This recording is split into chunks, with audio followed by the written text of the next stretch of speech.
ಈಗ ನಾವು ಬೆಂಡೆಕಾಯಿ ಸಾರು ಮಾಡ್ತಾ ಇದೀವಿ. ಬೆಂಡೆಕಾಯಿ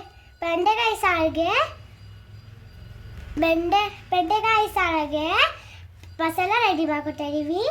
ಮೆಣಸಿನ್ಕಾಯಿ ಹಾಕ್ತಾ ಇದೀವಿ. ಈಗ ಕೊಬ್ಬರಿ ಹಾಕ್ತಾ ಇದೀವಿ. ಒಂದು ಆನಿಯನ್ ಹಾಕ್ತಾ ಇದೀವಿ. ಇವೆಲ್ಲ ಫ್ರೈ ಮಾಡ್ಕೋಬೇಕು. ಈಗ ಇವೆಲ್ಲ ಫ್ರೈ ಮಾಡ್ಕೋಬೇಕು. ಇವೆಲ್ಲ ಫ್ರೈ ಆಗುತ್ತೆ. ಈಗ ನಾವು ಜೀರಿಗೆ ಮತ್ತು ಮೆಣಸು ಹಾಕೋತೀವಿ.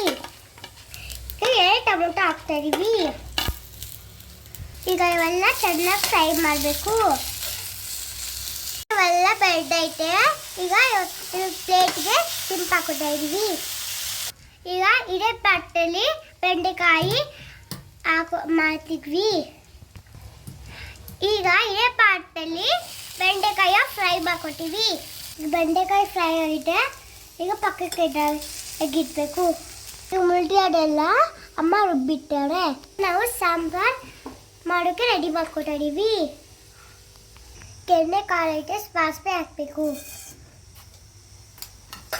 ಜೀರಿಗೆ ಹಾಕಬೇಕು, ಕರಿಬೇವಿನ ಸೊಪ್ಪು ಹಾಕ್ತಾ ಇದೀವಿ.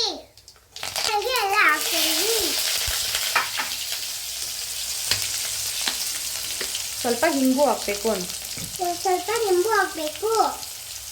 ಎಲ್ಲ ಹಾಕ್ತಾ ಇದೀವಿ.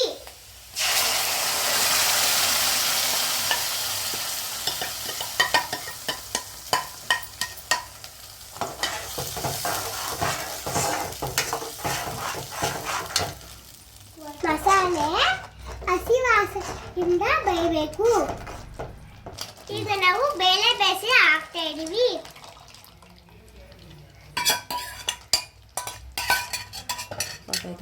ಈಗ ರುಚಿ ಬರೋಷ್ಟು ಉಪ್ಪು ಹಾಕ್ತೀವಿ.